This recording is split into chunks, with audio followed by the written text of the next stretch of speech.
자, 이번 시간은 API에 대해서 좀 심도 깊게 알아보는 API 개발 고급 시간입니다. 제가 이제 이 챕터를 준비한 이유는 제가 이제 현업에서 막 이제 너무 성능이 안 나오거나 해서 이제 가끔 막 튜닝하러 갈 때가 있거든요. 그럼 가보면 거의 지금 나오는 이 문제에서 다 걸립니다. 그러니까 막 이제 한 번은 막 이제 갔는데 막 전체 데이터를 막 이렇게 다 페이징 처리하면서 땡겨야 되는 API였는데 그 API가 너무 느린 거예요. 그래서 봤더니 퀄이 너무 많이 나가는 거예요. 그래서 이제 뭐 그런 것들 최적화하니까 1시간 걸리는 게 한 5분 막 4분 이렇게 최적화가 됐는데 이제 뭐 예를 들면 그런 성능과 관련된 문제라던가 아니면 이제 뭐 주로 많이 만나는 레이지 로딩 리셉션이라는 문제가 있는데 그런 것들을 이제 처음 이제 API 개발하시면 되게 많이 만나는데 이걸 어떻게 해야 좀 잘 해결하지? 뭐 등등등 이제 그런 내용들을 다 담아봤습니다. 하나씩 먼저 이제 크게 말씀드리면 이제 제일 먼저 조회용 샘플 데이터를 이제 입력을 할 거예요. 왜냐면은 이 API 개발 고급편은 여러분 사실 등록이랑 수정은 성능 문제가 거의 발생하지 않거든요. 그냥 데이터 한 건 넣고 빼고 하는 거란 말이에요. 그러니까 데이터 한 건 단순하게 넣고 그 한 건과 연관된 애들을 이렇게 되게 단순하게 조회하는 거기 때문에 거의 성능 문제가 발생하지 않아요. 그런데 주로 문제가 되는 건 조회가 문제인 거죠. 아시겠지만 그 시스템마다 다를 수는 있긴 한데 거의 장의 90%는 조회 API에서 나오죠. 왜냐면 사람들이 다 조회를 많이 하니까. 그래서 이번 시간에 다룰 내용은 다 조회에 대한 API를 어떻게 성능 최적화를 할까, 어떤 식으로 설계하는 게 좋을까에 대한 거고요. 이제 조회니까 자꾸 서버 껐다 켰다 할 때마다 막 그 뭐라 그럴까요? 데이터 초기화 되면 좀 짜증나니까 그 조회용 샘플 데이터를 먼저 처음에 쭉 입력을 하겠습니다. 네. 그렇게 해서 처음엔 조회용 샘플 데이터 입력을 하고요.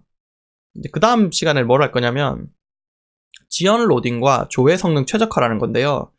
이제 JPA 쓰면서 이제 소위 말하는 N+1 문제라는 거를 다들 한 번씩 이제 실전을 많이 하시면 경험을 하게 돼요. 그런데 이게 이제 문제가 뭐냐면 잘못하면 이게 성능이 쿼리 한 방, 두 방으로 해결될 게 막 쿼리가 진짜 수십 방이 나가거든요. 그러면은 아무리 그 성능이 좋아도 그러니까 단건 조회 그러니까 고객이 막 이렇게 API를 많이 요청하는 상황에서 그렇게 쿼리가 많이 나가면은 아무래도 성능이 많이 저하가 되겠죠. 그래서 그런 것들을 어떻게 최적화하는지 설명을 드릴 거고요. 그 다음에 어쨌든 이번도 버전 1, 버전 2, 버전 3 하면서 이제 쭉쭉쭉 최적화를 시키는 거를 단계적으로 보여드릴 거예요. 자, 그리고 이제 이 API 개발 고급에서는 컬렉션 조회 최적화라는 게 있는데 처음 이제 JPA 이제 막 쓰시는 분들 중에 저도 그랬었는데 이제 뭐라 그럴까요? 1대1 관계나 뭐 다대 1처럼 그러니까 DB로 따지면 조인을 했는데 데이터가 안 늘어나는 경우에는 크게 뭐 성능에 이슈가 없어요. 막 조인을 막 해도 되거든요. 그런데 데이터베이스 테이블 관점에서 조인을 했는데 이제 1대 다 조인이 된 거예요. 그럼 데이터가 뻥튀기가 돼서 늘거든요. 이러면은 이게 참 성능 최적화하기가 만만치가 않아요. 그럴 때 이제 JPA를 쓸 때 어떻게 최적화할 수 있는지 이제 컬렉션 조회 최적화라는 걸 넣어놨고요. 그 다음에 페이징과 한계 돌파. 이건 뭐냐면 여러분 이제 페이징 쿼리를 딱 작성해서 날려버리면 그 뭐라 그럴까요?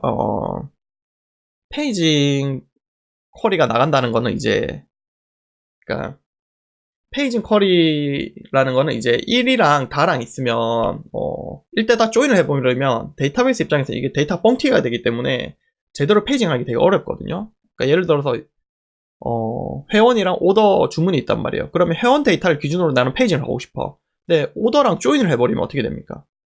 그러면 회원을 기준으로 뭔가 페이징을 하고 싶은데 오더가 회원이 하나고 오더가 두 개면 데이터가 두 배로 증가가 돼버리거든요. 그 페이징하기 되게 어려워요. JP에서도 물론 마찬가지고요. 그래서 이런 한계를 어떻게 JP에서 성능 최적화를 해낼 건지 이제 페이징과 한계 돌파를 넣었고요. 이것도 약간 이제 JP에서 이제 단골 메뉴 중에 하나입니다. 그 다음에 마지막에 이제 OSIV와 성능 최적화가 있는데요. 요거는 뭐냐면 이제 오픈 세션 인뷰라는 게 있어요. 이제 요거를 사용하게 되면 막 지연 로딩이라는 데서 되게 편하게 되는데 이걸 사용 안 하게 되면 레이지 로딩 리셉션을 되게 자주 만나게 돼요. 하지만 그러니까 이거를 어느 상황에는 켜야 되고 어느 상황에 꺼야 되고 이거에 대해서 좀 심도 깊게 한번 설명하면서 쭉 케이스로 정리를 해드리려고 합니다. 네. 그리고 이제 실무에서는 어떻게 하는 게 좋은지도 설명을 드리려고 하고요.